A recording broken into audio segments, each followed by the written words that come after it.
That's Sean Emmett. And alongside him is Phil Plater from Dunlop Motorsport. Of course, Dunlop really have raised their game. It's a good shout out to Dunlop this year. I mean, there was a lot of thought that maybe Michelin would wander in with the full Grand Prix, full World Superbike tyre situation here with the HM Plant Hondas and perhaps add that works feel to the tyre syndrome that might really give Rutter a bit of a head start over these guys. But Dunlop got the old Birmingham Transit up to speed and brought up all the good tyres, and really they've responded fantastically, I feel, Neil. They've reacted really well, and in years gone past, of course, they were the major player on the grid and they could pretty much control what happened in the championship, and they were always going to win it. But Michelin came this year. Dunlop were always doing development, but they really have dug in this year to respond to the Michelin challenge. Of course, Michelin having all the information from MotoGP and World Superbike to bring to the UK, so they really were a force to be reckoned with. But Dunlop have reacted well, as you said, and hopefully for Dunlop they can win the championship. Well, this man is on Michelin's, of course. Now then, well, he didn't get much chance for a spread bet like the Virgin Mobile Yamaha boss Rob McElnay might have done, because Chianari and he are just a team of two people. They put wets on for Cadwell Park when the conditions were drying. I bet you he's got slicks under there right now, that's for sure. But Rob Mack, really, at Cadwell Park, he could have had that spread bet, couldn't he? He's got 4 riders out there, none of them are in with a chance of winning the championship. He could have had intermediates on one, slicks on another. He could have spread bet across, but he let the riders choose what tyres they wanted on. In the end, most of them were on the wrong ones. But normally the rider would make the final decision, unless you get a rider that asks the team manager or the engineers to choose. But normally the rider makes the decision. But yeah, when you've got nothing to lose, conditions like these, if it's sprinkling with rain and the track's dry, you can take a punt on a wet tyre, the heavens could open and you could win the race. But really, when you're in hunt for the championship, you have to go with what your main rival chooses to stand the best chance. Well, we're waiting for the covers to come off, and a man that was very frantic and busy checking out what they were going to unveil down there last time at Cadwell Park was Jonathan. But I got the feeling, Jono, that they're all going to be on slicks this time. It looks very dry from where we are as the pace car clears off. What's the latest from down there? Yeah, you're right. The track conditions itself, the actual track itself is completely dry, and I have no doubt, well, it might be wrong, but I have no doubt that everybody is going to go on slicks. Now, it's a question of whether in the next few laps it's actually going to come in. I don't see it happening, and I think even with a couple of laps to go, they'd make it through. But I actually came back here to look for James Ellison, who, of course, is about to win the Privateers Cup if all goes well, but I can't see him out on the grid, so that's a bit worrying. But so keep an eye on that one for me. I've just seen James Hayden out the corner of my eye, and obviously looking concerned at this point of the time because, well, James, it's never easy, is it? Halfway through a race and slicks, or not to take a risk. I think everybody's going to go slicks, though, yeah? Yeah, I reckon so. You know, I had gamblers ran on, so I had to rejoin from nearly the back of the race. So for me, I've got nothing to lose, so we'll be on slicks. Are you comfortable out there at the moment? Well, not being back here. It would be if I was up there, but, you know. What are you doing back here? I ran on and had to start from the back, so that was that. Well, work to do then for number 36, but you're on the front cover of the programme this week, eh? We'll make up for the next race. Fair enough. So work to do. There is James Ellison. I finally found him. The elusive James Ellison on the Yamaha, another Yamaha. He's having a quick chat with his boss at the moment, so I want to let them have this conversation. But you are looking at the man who is about to become the new Privateer Cup. Remember Shaky Byrne? He did that a few years ago, and he's now in MotoGP. This man's already there. He's going there for the last few rounds. Keith, obviously, I don't want to get involved in this conversation. No, I can tell you just a little so. bit. Bernie Tolman, who is to the left, that's team boss for James Ellison there. Now, they were frantic before warm-up this morning with, they got a broken caliper bolt on the front brake, and there was a little bit of tension in there. And basically, Pete Ingley, part of the team as well, who's sort of wandering around overseeing what's going on here, was saying to me that they don't want to go here and just get the 7 points. He only needs 7 points, Jonathan, and they want to go out winning. Yeah, they do, and he's taken his helmet off, thank you. And you have obviously an interesting chat there. What do you have saying here? Just last minute decisions. I mean, we put intermediates on, then the front wheel setup takes quite a while to put on, so there's no way we can take the intermediate off now. It's definitely dry weather, slicks. Just going to meet halfway and put a slick on the back, really. I mean, at the end of the day, I only have to finish this first race to win the championship, so we're just going to play it safe like I did in the first race and just come away with the title. You're on the edge of the title. How does it feel? Good. Good. Well, keep that smile on your face. We'll see you after the race. But the wind's starting to get up, Keith. The helmets are starting to go on. I'm looking at the rear tyres, and as far as I can see, right across the board, Scott Smart is on the slick there. Most of them are on a... are you all right, Scotty? Yeah, I'm still really hurt because stopping has made me stiffen up, and I nearly got a really good start, but I hit Chris Martin and nearly had another crash, so I'll do what I can do. Do what you can do. Great to hear. Scotty Smart then back to you. They're about to go out. We better get the heck out the way. Well, I've seen more improvements over the racetracks that they've owned this year so far than I've seen in the last 10 or 15 years across the board. So well done, Motorsport Division. But right now, we are underway for part 2 of race 1. It's the restart. Yukio Kagayama got a flyer, but it's Rutter up the inside of John Reynolds. Reynolds at Old Hall. He's taking no prisoners, is he, at this moment? Sweeping round down the outside there, and the brilliant line to get a good run through there, plus a good drive out. Michael Rutter was a bit tighter down to the apex of the corner, but of course doesn't get out the corner as well. But Kagayama, much better start than he did in the first race. In the first race, he was 8th or 9th on the first lap. And off the back there, you saw Marty Nutt. That's good to see Marty Nutt back. He's in the Privateer Cup. He won the first ever race of the Superbike Cup at Silverstone, I think it was, at the beginning of the year. And now he is back after a horrific injury in race 2 from that meeting. I think we got rain. I'm sure Denning. he spots the rain. Course car is going out. The course car is parking, in fact, right in front of our commentary position here. We're worried that he was going straight out. So John Reynolds committed right from turn 1. John Reynolds stuck it in and leads the second part of this race. He doesn't need to, as long as he got a 4.9 second lead over, or 4.9 seconds behind Michael Rutter. Really, Michael Rutter's got a tall order on that HM Plant Honda to try and get 5 seconds on John Reynolds. Reynolds, Rutter, Kagayama, Emmett there in 4th place now. Emmett has been taken. Emmett was in 4th place. He slipped back to 5th place because it is Steve Plater on bike number 4, the Virgin Mobile Samsung Yamaha, that's up into 4th now. Oh, Kagayama leans that bike over so much. You can see why he lost the rear end round Druids in the first part. He leans it right over, and then he asks for a whole handful of power as well. This is where he stuffed Gary Mason almost up the slip road, if there was one there, which there isn't. Took him right out wide. Gary Mason, I'm sure, will pay the compliment back if he gets half an opportunity. Out of deer lead, then onto the front straight. John Reynolds, well, really has come out of the blocks fighting today. JR, 39 years old, and going for another British Superbike Championship win. Michael Rutter, still, this championship title eludes him, and as long as he sees that blue Rizla Suzuki in front of him, it will continue to be that way. Well, we all like seeing championships won with race wins, and I'm pretty sure that's what John Reynolds wants to do. He's very business-like this weekend, just wants to get the job done and do it properly like a proper British champion. The old exhaust there rattling away as he comes through Shell Corner, up the banking and then down towards Falston's Corner. A little bit of braking into the left, right. He's closer. Yeah, he is. But Yukio is still a threat as well in 3rd place. But Rutter, well, Rutter put up the fastest laps in the closing parts of the first part of this race. And I think Rutter might well get past JR, but I don't think you're going to see JR fight back, that's for sure. Because JR knows he's got nearly 5 seconds in hand.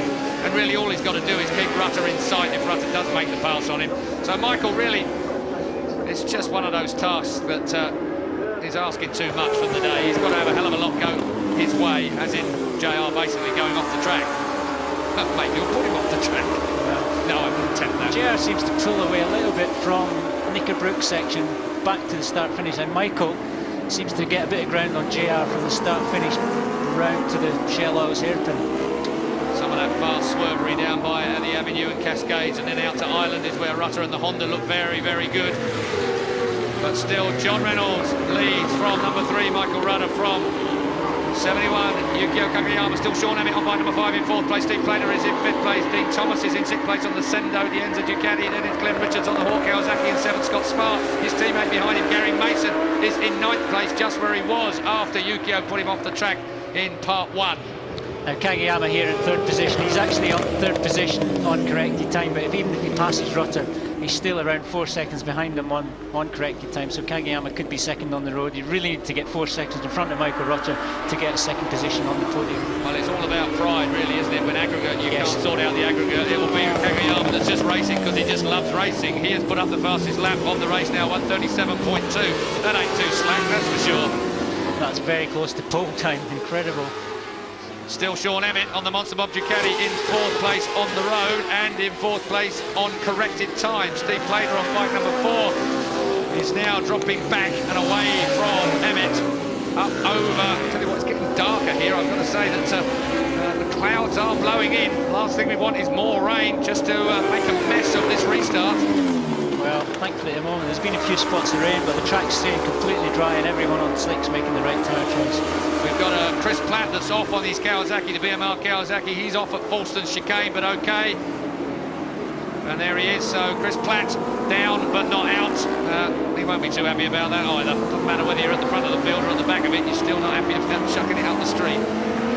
2. Sean Emmett on a charge. Yeah, and he's got everything to gain as far as... well, he's looking for a ride next year at the moment. Of course, he's going to be fired by Paul Bird at the end of this year. To be frank with you, I never thought the partnership would last, as this year it deteriorated to a point where they were hardly speaking. And you've got to say that Sean Emmett and Paul Bird have done a very professional job, even though they don't agree with each other, to stay together. And for Sean Emmett to finish third here and get on the rostrum, he needs to be 1.5 seconds in front of Kagayama. Well, Emmett now has the fastest lap. He's certainly in front of him now. He just needs to pick up. 37.2, yeah. So Emmett has gone through on Kagayama on the road. Kagayama, though, is on corrected time well in front of Sean Emmett. Emmett, bike 5, the Monster Mob Ducati. Not much talking about this bike in the last few meetings, and this is how he did it. Oh, great classic manoeuvre. Now, that's a bit more like Sean Emmett that we know, up in the shell, and that's a real Yukio Kagayama kind of a move. Stuff it up the inside, block the exit, and away we go. Sean Emmett then, and we know that Ducati ain't slow out of this part of the course. It blasts up over Hilltop, and now we're on to Clay Hill and on towards Druids. And look at this, Sean Emmett's having a right old go. He really is. Everyone's starting on brand new slick tyres, of course, for the restart. Michael Rutter's closer to JR, but Sean Emmett, like you said, is the man on the move, and he's now set the fastest lap, 1:37.208. He said that last time round, and he's really on it. Here comes Runner up the inside, but it's all academic. He's got to be nearly 5 seconds in front of Reynolds. All he could do is stuff Reynolds into the gravel trap, and one thing Michael Rudder isn't known for is dirty riding, so I don't think you're going to see any of that today. Mind you, Sean Emmett has been known for a little bit of an extravagance, not through dirty riding, but just because he wants to beat these boys. So Emmett will be out to prove a point here that he can ride as quick as 2 men at the top of the championship. This is the pass Michael Rudder makes. JR hardly protests, just a little bit of a pick-up in the middle of the corner to give Rudder plenty of room. I had a race here with John Reynolds a few years ago, and it was a 2-part race on an aggregate result, and JR was battling with me. He actually finished in front of me, although I had the result at the end of the day, but his comment at the end was, yeah, I knew it wasn't going to make any difference to the result, but it's always nice to finish in front, haha.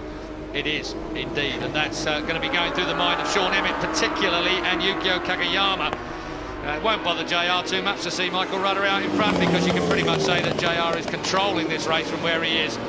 Still, Reynolds, Rutter, Emmett and Kagayama on corrected time, despite the fact it's Rutter, Reynolds, Emmett and Kagayama in the top 4.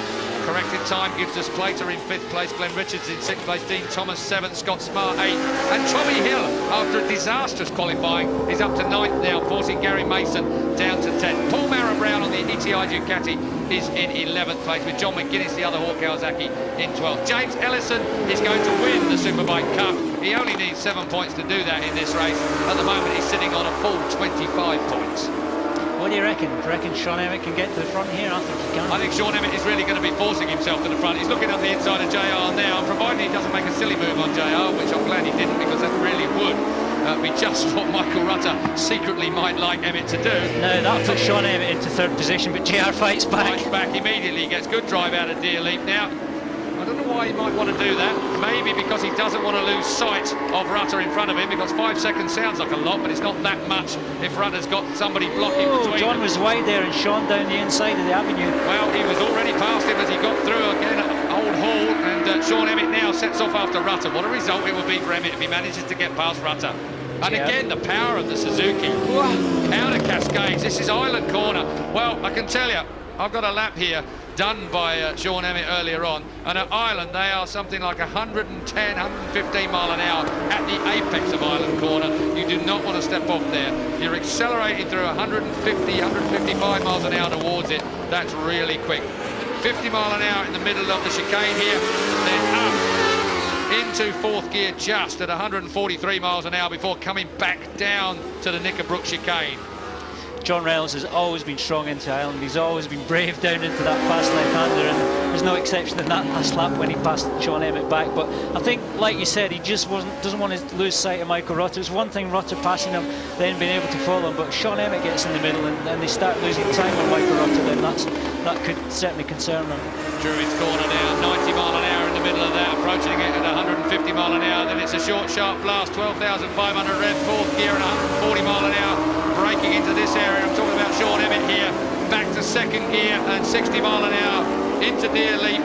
and then up over the hill, up to 150 mile an hour along the front straight here, before we come to Old Hall Corner, which is an 85 mile an hour right-hander. Right at the apex there, they're fast going in and they're fast coming out, but at the slowest part of that corner, it's 85 miles an hour. Still Rutter leads from Reynolds, not going to allow Sean Emmett, well, even a psychological podium position, is he? Well, Sean Emmett, for a few laps there, was actually in third position and back in the rostrum, but because he's back closer to Kageyama now, Kageyama's taking that third spot in the rostrum. Well, Kageyama, well, maybe his teammate John Reynolds is doing him a bit of a favour by holding up Emmett slightly. If you can call this holding somebody up, of course. Michael Rutter out front, but still on corrected time. Reynolds leads Rutter by 4.6 seconds.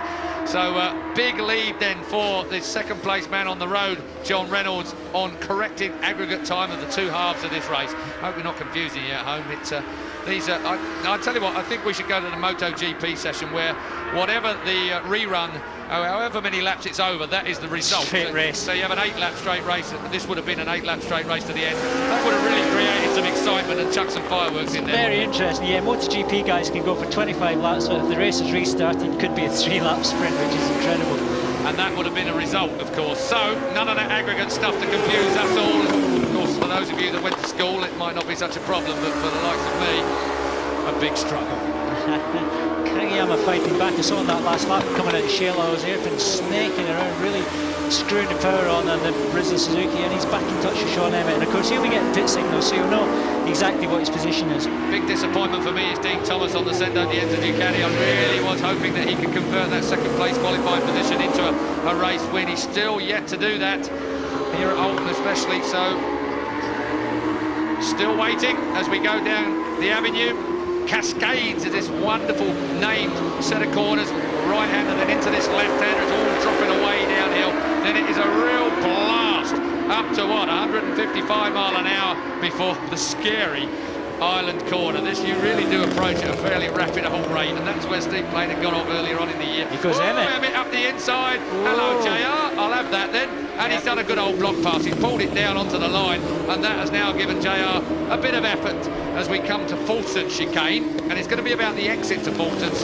Emmett's got to get it absolutely right, because I do suspect that JR Suzuki is just a fraction quicker up over this hill. It is, but Sean Emmett's passed this time. I think will stick JR well to get down the inside. He's having a good look at it. He shouldn't really be taking risks like that, but there you go, he's wide. Emmett's round the outside through the slot chicane.